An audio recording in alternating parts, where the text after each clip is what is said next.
Hello, तर आज मी बनवते आहे मटकीची उसळ किंवा मटकीची भाजी तुम्ही बोलू शकता. कुकरमध्ये बनवते आहे झटपट होण्यासाठी, कारण सकाळची आपली घाई असते आणि पटापट आपल्याला आवरून ऑफिसला पळायचं असतं. तर इथे मी गरम केलेला आहे कुकर, त्याच्यामध्ये मी घातलेलं आहे तेल व्यवस्थित गरम झालं की त्याच्यानंतर एक बारीक चिरलेला कांदा मी घातला. त्याच्यानंतर मी घातली आलं लसूण पेस्ट. आता सगळेजण म्हणतील की रेडीमेड आलं लसूण पेस्ट वापरू नये, पण घाईचा दिवस असल्यामुळे मी आलं लसूण पेस्ट ताजी नाही बनवत बसले. मी जी माझ्याकडे रेडीमेड होती ती वापरलेली आहे.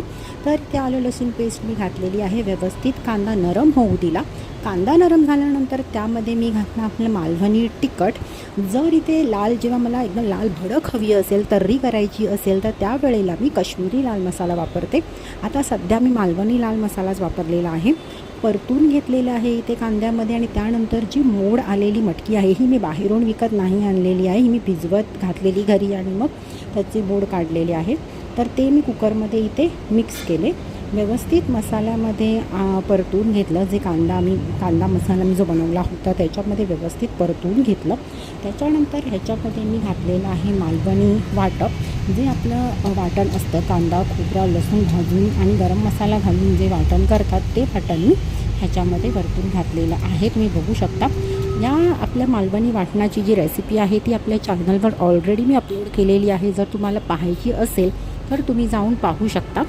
तर मी हे वाटणही घातलेलं आहे. व्यवस्थित त्या मटकीमध्ये मिक्स केलं. त्यानंतर इथे कोमट पाणी किंवा गरम पाणी, मी इथे कोमट पाणी घातलेलं आहे.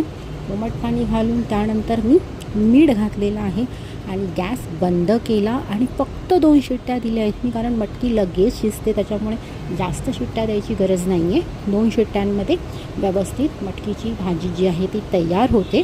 इथे ऑप्शनल असं आहे की ज्यांना कोणाला टमॅटो वापरायचा असेल तो कांदा जेव्हा आपण फोडणीला घालतो त्याच वेळेला टमॅटो आपण वापरू शकतो. म्हणजे टमॅटो जेव्हा आपण परततो तेव्हा नरम झाल्यानंतर आपण मग जी मोड आलेली मटकी आहे ती घालू शकतो. तर इथे मी व्यवस्थित मीठ वगैरे घातलेलं आहे आणि मी कुकरचं झाकण बंद करते.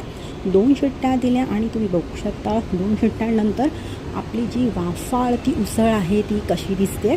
आता ह्याच्यामध्ये मी टमॅटो घातलेला नाही आहे, त्याच्यामुळे ह्याच्यामध्ये मी कोकम घालते आहे. 2 कोकम फक्त मी घातलेले आहे तिथे आणि कोथिंबीर. झाली आपली मटकीची भाजी किंवा मटकीची उसळ तयार.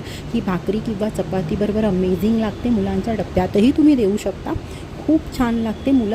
तर तुम्ही करून बघा आणि मला कमेंट बॉक्समध्ये सांगा तुम्हाला कशी वाटली. तर भेटूया आपण नेक्स्ट ब्लॉगमध्ये नवीन रेसिपीसोबत. तोपर्यंत बाय बाय.